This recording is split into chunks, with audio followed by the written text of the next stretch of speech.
दोस्तों नमस्कार, ये है मार्गदर्शन फॉर सिविल सर्विसेज। मैं अनुराग चौधरी। दोस्तों एनसीईआरटी श्रृंखला के अंतर्गत आज की वीडियो में आप पढ़ेंगे 6वीं कक्षा के विज्ञान का अध्याय 6 जो है हमारे चारों ओर के परिवर्तन। दोस्तों जैसा कि आप जानते हैं हमारे चारों ओर कई प्रकार के परिवर्तन होते हैं। इनमें से कुछ परिवर्तन उत्क्रमित होते हैं तो कुछ अनुत्क्रमित परिवर्तन होते हैं। ये क्या होते हैं, इनका अर्थ क्या है, आज इस अध्याय में आप जानेंगे। इसके अलावा संकुचन, वाष्पन, प्रसार और गलन क्या है, इसके बारे में भी आप इस अध्याय में पढ़ेंगे। तो आइए शुरू करते हैं 6वीं कक्षा के विज्ञान का अध्याय 6 हमारे चारों ओर के परिवर्तन। दोस्तों कल्पना करिए कि यदि आपको अपने चारों ओर किसी भी वस्तु में परिवर्तन करने की जादुई शक्ति अचानक मिल जाए तो ये एक बड़े मज़े की बात होगी। वे कौन सी वस्तुएं हैं जिन्हें आप बदलना चाहेंगे? तो देखिए यहाँ पर एक कल्पना किया गया है। वो राजा बन सकते हैं, बड़ी इमारतों का निर्माण कर सकते हैं, नाक लंबी कर सकते हैं। ये ऐसी चीज़ें हैं जिन्हें आप बदलना चाहेंगे। लेकिन वास्तव में देखा जाए तो हमारे पास ऐसी कोई जादुई शक्ति नहीं है, लेकिन हम अपने चारों ओर की कुछ वस्तुओं को बदल सकते हैं और ये बहुत सी वस्तुएं होंगे और आप इन वस्तुओं की सूची बना सकते हैं जिन्हें आप बिना किसी जादू का प्रयोग किए बदल सकते हैं। हमारे चारों ओर बहुत से परिवर्तन अपने आप होते रहते हैं। जैसे खेतों में फसलें जो होती हैं वो समय के अनुसार बदलती रहती हैं, पत्तियों का रंग बदलता है और सूख कर पेड़ों से गिर जाती हैं, फूल खिलते हैं और फिर मुरझा जाते हैं। क्या कोई परिवर्तन आपके शरीर में भी होते हैं? बिल्कुल।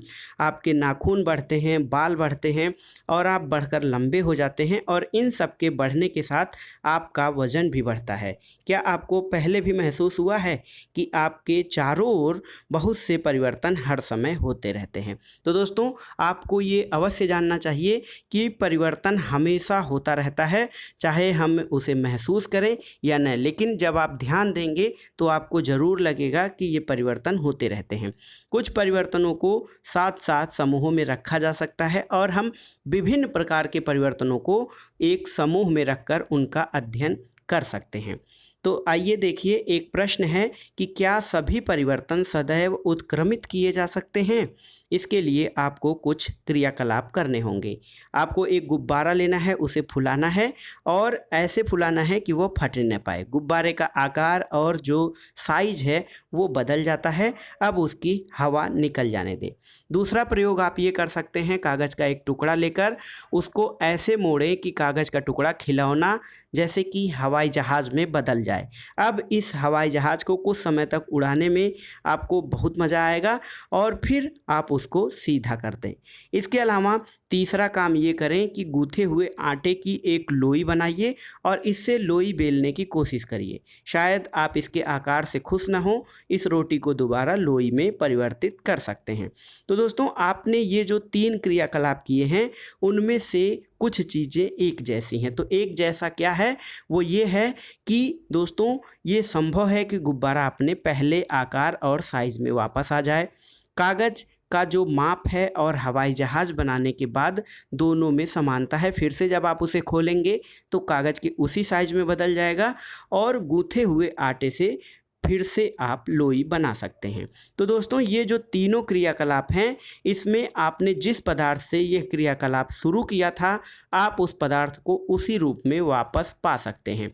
तो इसका मतलब ये होता है कि जो आपने परिवर्तन किया है इन क्रियाकलापों के द्वारा, उन्हें पुनः उसी पूर्व स्थिति में लाया जा सकता है। तो हमारे चारों ओर के परिवर्तन में आपने पहली चीज़ ये देखा कि कुछ परिवर्तन ऐसे हैं जिन्हें हम बदल कर फिर उसी आकार प्रकार में उनको वापस ला सकते हैं। अब फिर से आपको क्रियाकलाप करना है। गुब्बारे को आपको लेना है और फुलाकर फिर उसको एक पतले धागे से कसकर बांधना है। गुब्बारे में नुकीली पेंसिल से छेद कर देना है और गुब्बारा फट जाने दें। इसके अलावा कागज़ का टुकड़ा लेकर आप जहाज़ बनाइए। फिर उसके बाद जो है बाहरी रेखा के साथ उसको जहाज़ को कैंची से काट दीजिए। और तीसरा काम ये करना है आपको कि गूँथे हुए आटों की लोई से रोटी बनाकर उसे तवे पे सेक देना है।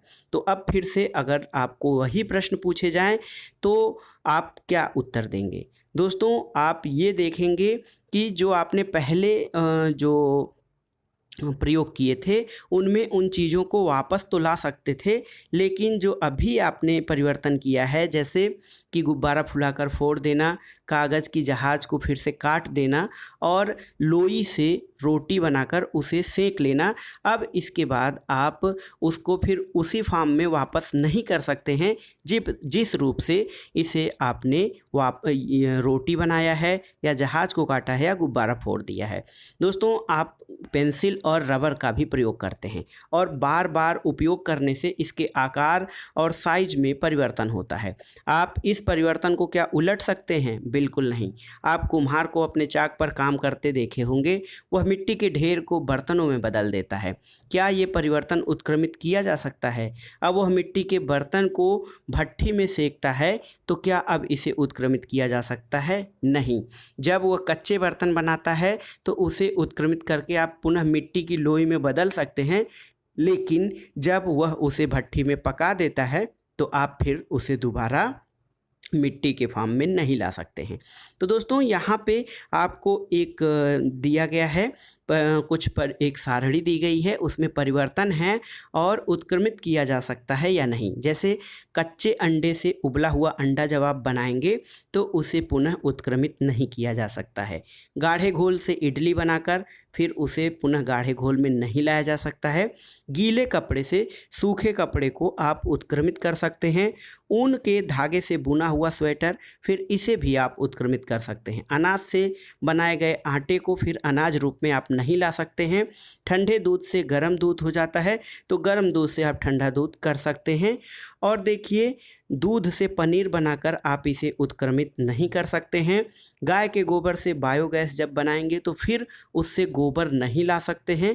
खींचे रबर बैंड के सामान्य साइज का रबर बैंड आप इसे वापस पा सकते हैं और जमी हुई आइसक्रीम से पिघली हुई आइसक्रीम बन जाने पर आप इसे पुनः जमा कर जमी हुई आइसक्रीम में ला सकते हैं। तो इसमें कुछ परिवर्तन ऐसे हैं जो कि उत्क्रमित परिवर्तन हैं और कुछ परिवर्तन ऐसे हैं जो कि अनुत्क्रमित परिवर्तन है, यानी जिन चीज़ों से आप जिन वस्तुओं से परिवर्तित करके उसका कोई दूसरा रूप बनाते हैं, फिर उसे पुनः उसी रूप में वापस नहीं लाया जा सकता है। दोस्तों, एक प्रश्न और है कि क्या परिवर्तन करने के अन्य तरीके हो सकते हैं? तो बिल्कुल हो सकते हैं। मिट्टी खोदने वाले आपने औजार देखे होंगे। इसमें देखिए, कुदाल, खुरपी और खुरपा, हंसिया, ये सब जो हैं औजार, ये मिट्टी खोदने वाले औजार हैं। इन औजारों में लोहे के फलक में एक गोला होता है और इसमें लकड़ी के हत्थे को फंसा दिया जाता है। इस वलय का जो माप होता है लकड़ी के हत्थे से थोड़ा छोटा होता है। हत्थे को वलय में फंसाने के लिए पहले वलय या उसके गोलाकार भाग को गर्म किया जाता है, जिससे उसका आकार बढ़ जाता है या फैल जाता है, जिससे कि हत्था आसानी से इसमें जड़ दिया जाता है। जब वलय ठंडा होता है तो वो सिकुड़ता है, जिससे ये हत्थे पर कस जाता है। इस प्रकार के परिवर्तन का उपयोग बैलगाड़ी के लकड़ी के पहिए पर लोहे की रिम को कसने के लिए भी किया जाता है और धातु के रिम को लकड़ी के पहिए के घेरे से थोड़ा छोटा बनाते हैं। गर्म करने पर ये जो लोहे का रिम है थोड़ा बढ़ जाता है और जब इसे लकड़ी के हाल पे चढ़ा दिया जाता है तो ठंडा पानी डालते हैं, रिम ठंडा होता है और पहिए के ऊपर कस जाता है और पहिए को मजबूती प्रदान हो जाती है। इसके अलावा एक अन्य परिवर्तन या एक अन्य प्रयोग, जब हम जल को बर्तन में गर्म करते हैं तो कुछ समय के बाद ये उबलना शुरू हो जाता है और इसे अगर आप लगातार गर्म करते रहें तो जल की मात्रा बर्तन में घटती शुरू हो जाती है और ये जल वाष्प में परिवर्तन हो जाता है, जिसको कि वाष्पन क्रिया कहते हैं। जलवाष्प ठंडा करने पर फिर से द्रव में परिवर्तित हो जाता है और हम सभी ने बर्फ़ को पिघलते हुए देखा होगा। गर्म करने पर बर्फ़ पिघलती है और ये द्रव यानी पानी में बदल जाती है और इस जल को ठंडा करके पुनः बर्फ़ में बदला जा सकता है। दोस्तों, ये जो कुछ परिवर्तन होते हैं इसके बारे में जो एक बच्ची है पहेली, वो जानना चाहती है कि क्या आपने कभी लोहार को औजार बनाते हुए देखा है। लोहे के टुकड़े को गर्म करके लोहे के औजार बनाए जाते हैं। जब लोहे के टुकड़े लाल हो जाते हैं तो ये मुलायम हो जाते हैं, उसको पीट कर इच्छानुसार औजार का आकार दे दिया जाता है और गर्म करने पर लोहे के जो साइज या आकार उसमें परिवर्तन हो जाता है।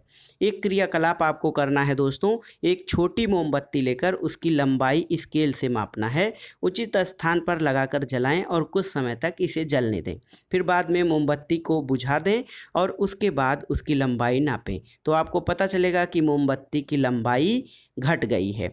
और इसको क्या उत्क्रमित किया जा सकता है, हम कुछ मोम बर्तन में लें और गर्म करें तो इसमें इस परिवर्तन को क्या उत्क्रमित किया जा सकता है, तो इस परिवर्तन को दोस्तों उत्क्रमित किया जा सकता है। लेकिन यदि यही क्रियाकलाप आप धूप बत्ती के साथ दोहराएंगे तो धूप बत्ती के साथ ये प्रक्रिया या मोमबत्ती वाली जो घटना है वो आप नहीं दोहरा सकते हैं। अब तक हम जो आपने परिवर्तन किए हैं ये नियत वस्तुओं या इनके पदार्थ पर देखा है। जब दो पदार्थ के मिश्रण के रूप में हो तब परिवर्तन कैसे होंगे।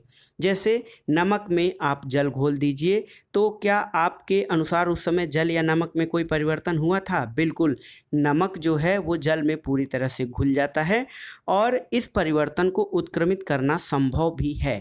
उत्क्रमित इस प्रकार से कि जल को वाष्पित हो जाने दें, उसके बाद नमक बचता है और हम उसे पुनः प्राप्त कर सकते हैं। नमक के विलयन को गर्म करके पूरे जल को वाष्पित हो जाने दें और इस प्रक्रिया को करके हम नमक को फिर से प्राप्त कर सकते हैं।